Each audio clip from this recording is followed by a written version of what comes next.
আজকের recipe egg finger. বাড়িতে খুব সহজে বানানো যায় আর খেতেও ভীষণ ভালো হয়। দারুণ স্বাদের মুখরোচক রেসিপিটা শেষ পর্যন্ত দেখার জন্য আপনাদের কাছে অনুরোধ রইল।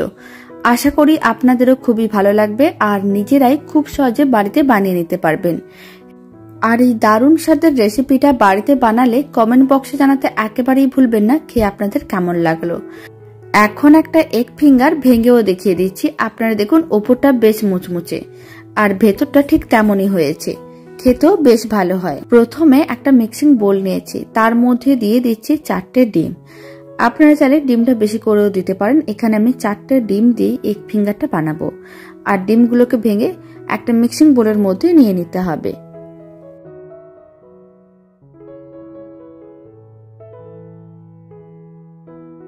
চারটে ডিম ভেঙেই আমি মিক্সিং বোলের মধ্যে নিয়ে নিয়েছি। এখন সামান্য পরিমাণ দিয়ে দিলাম গোলমরিচের গুঁড়ো, আর আমি দিয়ে দিচ্ছি সামান্য পরিমাণ লবণ, মানে স্বাদ অনুযায়ী লবণ। খুব ভালো করে সমস্ত কিছু একসঙ্গে মিশিয়ে নিতে হবে। গোলমরিচের গুঁড়ো ও লবণটা দিয়ে 4টে ডিমকে খুব ভালো করে ফেটিয়ে নিতে হবে। আর এই সময় ডিমগুলোকে যত ভালো করে ফেটানো হবে এগ ফিঙ্গারগুলো খেতে তত বেশি ভালো লাগবে। প্রায় 2 মিনিট এইভাবে ডিম 4টেকে খুব ভালো করে ফেটিয়ে নিয়েছিলাম। মিশ্রণটা রেডি হয়ে গেছে।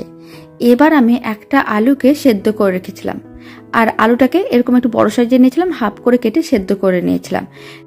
গ্রেটারের সাহায্যে সেদ্ধ আলুটাকে এইভাবে গ্রেট করে দিতে হবে। এতে কোনো রকম বড় টুকরো থাকবে না, খুব সুন্দরভাবে আলুটা গ্রেটও হয়ে যাবে। এতে খেতেও ভালো লাগবে আর দেখতেও ভালো লাগবে, বানাতেও সুবিধা হবে।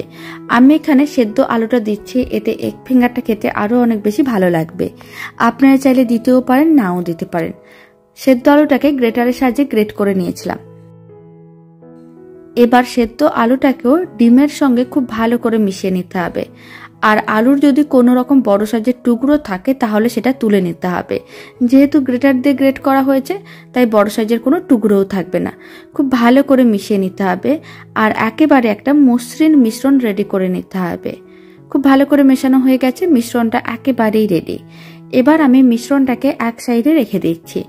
আর একটা কেক টিন বা যে কোনো ধরনের স্টিলের পাত্র নিতে হবে, আর সেই পাত্রের মধ্যে অল্প একটু তেল দিয়ে দিতে হবে। তারপরে তেলটাকে খুব ভালো করে ব্রাশ করে নিতে হবে। আর এইভাবে যদি অল্প একটু তেল দিয়ে খুব ভালো করে পাত্রটি ব্রাশ করে নেওয়া হয় তাহলে আর মিশ্রণটা আটকে যাবে না, মানে পাত্রটির গায়ে আটকে যাবে না। খুব ভালো করে তেলটা ব্রাশ করা হয়ে গেছে, পাত্রটি একেবারেই রেডি। এবার আমি যে মিশ্রণটা রেডি করে রেখেছিলাম সেই পুরো মিশ্রণটাই পাত্রটির মধ্যে দিয়ে দিচ্ছি। এবার আমি পাত্রটিকে এক সাইডে রেখে দিচ্ছি, কারণ পাত্রটি একেবারেই রেডি। আর অন্যদিকে আমি কড়াইতে কিছুটা পরিমাণ জল নিয়ে জলটা গরম করে নিয়েছিলাম। কড়াইয়ের মধ্যে একটা স্ট্যান্ড রেখে দিতে হবে, আর স্ট্যান্ডের উপরে যে পাত্রটি আমি রেডি করে রেখেছি ডিমের মিশ্রণটা দিয়ে, সেই পাত্রটিকে স্ট্যান্ডের উপরে রেখে দিতে হবে। তারপরে ঢাকনাটা বন্ধ করে দিতে হবে। ঢাকনাটা বন্ধ করে মিডিয়াম টু লো ফ্লেমে প্রায় 10 মিনিটের মতন রান্না করে নিতে হবে। 10 মিনিট এইভাবে রান্না করে নিলেই খুব ভালো করে ডিমগুলো রান্না হয়ে যাবে। এখন আমি আপনাদের 10 মিনিট পরে দেখাচ্ছি। আপনারা দেখুন কালারটা একেবারে চেঞ্জ হয়ে গেছে, তার মানে বুঝে নিতে হবে খুব ভালো করে সেদ্ধ হয়ে গেছে। এই সময় একটু চেকও করে নিতে পারেন, এরকম একটা ছুরি বা স্টিক দিয়ে চেক করে নিতে হবে। যদি মিশ্রণটা আটকে না যায় তাহলে বুঝে নিতে হবে রেডি হয়ে গেছে। এবার ফ্লেমটা অফ করে দিতে হবে আর পাত্রটিকে বাইরে বের করে ঠান্ডা করে নিতে হবে। প্রায় 10 মিনিট এইভাবে রেখে দিয়েছিলাম, অনেকটাই ঠান্ডা হয়ে গেছে। এবার একটা হাতা বা ছুরি নিতে হবে আর এইভাবে পাত্রটির সাইড থেকে মিশ্রণটাকে বা যেটা সেদ্ধ করে নিয়েছি সেইগুলোকে এইভাবে পাত্রটির থেকে আলাদা করে নিতে হবে। তারপরেই ডিমোল্ড করে নিতে হবে, তাহলে খুব সহজেই ডিমোল্ড হয়ে যাবে। আপনারা চাইলে কেক টিন বা পাত্রটির নিচে বাটার পেপার দিয়েও রাখতে পারেন, এতে আরো অনেক তাড়াতাড়ি ডিমোল্ড হয়ে যাবে। যখন এইভাবে ডিমোল্ড হয়ে যাবে তখন একটা ছুরি নিতে হবে। প্রথমে এইভাবে লম্বা করে কেটে নিতে হবে।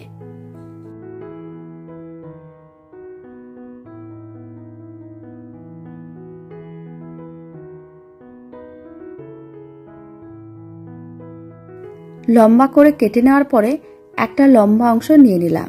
তারপরে সেই লম্বা অংশটাকেও হাফ করে কেটে নিতে হবে।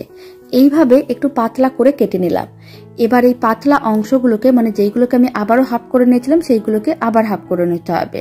মানে এইভাবে 4টে টুকরো করে নিতে হবে। সমস্তগুলোকে একইভাবে এরকম মিডিয়াম সাইজ করে কেটে নিয়েছিলাম। এবার একটা মিক্সিং বোল নিয়েছি, তার মধ্যে দিয়ে দিচ্ছি একটা ডিম। এগ ফিঙ্গারগুলো বানানোর জন্য এবার ব্যাটারটা রেডি করে নেব। তার জন্য একটা ডিম দিয়ে দিলাম, আর এই ডিমের মধ্যে দিয়ে দিচ্ছি 2 চামচ কর্নফ্লাওয়ার। চা চামচের 2 চামচের মতন আমি কর্নফ্লাওয়ার দিয়ে দিচ্ছি। এতে খুব সুন্দরভাবে এগ ফিঙ্গারটা রেডি হবে। আপনারা চাইলে শুধুমাত্র ডিম দিয়েও বানাতে পারেন। এবার অল্প একটু লবণ দিয়ে দিলাম, খুব বেশি না, একেবারে সামান্য পরিমাণ লবণ দিতে হবে। আর আমি দিয়ে দিচ্ছি কিছুটা পরিমাণ মিক্স হার্বস। এতে স্বাদ ও গন্ধ দুটোই খুবই ভালো আসবে। এটা একেবারে অপশনাল, আপনারা চাইলে দিতেও পারেন, নাও দিতে পারেন। আর আমি দিয়ে দিলাম সামান্য পরিমাণ নুডলসের মশলা। আপনারা যে কোনো ধরনের নুডলসের মশলা এর মধ্যে দিতে পারেন। তারপরে খুব ভালো করে সমস্ত কিছু মিশিয়ে নিতে হবে। প্রথমে মিশ্রণটা এইভাবে ঘন মনে হবে, কিন্তু যখন মিশ্রণটা এইভাবে ঘনভাবে রেডি হয়ে যাবে, মিশ্রণটার মধ্যে কিছুটা পরিমাণ জল দিয়ে দেবো আর খুব ভালো করে মিশিয়ে নিতে হবে। তারপরে এরকম একটা পাতলা ব্যাটার রেডি করে নিতে হবে। সমস্ত কিছু খুব ভালো করে মেশানো হয়ে গেছে, মিশ্রণটা একেবারেই রেডি। মিশ্রণটাকে এক সাইডে রেখে দিচ্ছি। এবার এগ ফিঙ্গারগুলো রেডি করে নিতে হবে। তার জন্য যে টুকরোগুলো আমি রেডি করে রেখেছিলাম সেখান থেকে একটা পিস করে নিতে হবে। প্রথমে ব্যাটারটির মধ্যে ডুবিয়ে নিতে হবে, উল্টে পাল্টে ব্যাটারটা খুব ভালো করে কোট করে নিতে হবে। আর এখানে আমি কিছুটা পরিমাণ ব্রেড ক্রাম্বস নিয়েছি, ব্রেড ক্রাম্বসের মধ্যে কোট করে নিলাম। তারপরে আবারও এগ ফিঙ্গারটাকে নিতে হবে, ব্যাটারের মধ্যে দিয়ে দিতে হবে আর ব্রেড ক্রাম্বসের মধ্যে দিয়ে দিতে হবে আর খুব ভালো করে ব্রেড ক্রাম্বসটা কোট করে নিতে হবে। এইভাবে আমি ডবল কোট করে নিচ্ছি, এতে দেখতেও ভালো লাগবে আর খেতেও ভালো লাগবে। এই এগ ফিঙ্গারটা রেডি হয়ে গেছে, এক সাইডে রেখে দিলাম। এবার আমি আপনাদের আর একটা বানানো দেখিয়ে দিচ্ছি। তার জন্য আবারও একটা পিস নিয়ে নিলাম আর ব্যাটারের মধ্যে ডুবিয়ে নিলাম। তারপরে ব্রেড ক্রাম্বসের মধ্যে দিয়ে খুব ভালো করে কোট করে নিতে হবে। আর খুব ভালো করে কোট করে নেওয়ার পরে আবারও মিশ্রণটার মধ্যে দিয়ে দিতে হবে। ডিম ও কর্নফ্লাওয়ার দিয়ে যে মিশ্রণটা রেডি করে নিয়েছি সেই মিশ্রণটার মধ্যে দিয়ে দিলাম। খুব ভালো করে ব্যাটারটার মধ্যে ডুবিয়ে নিতে হবে।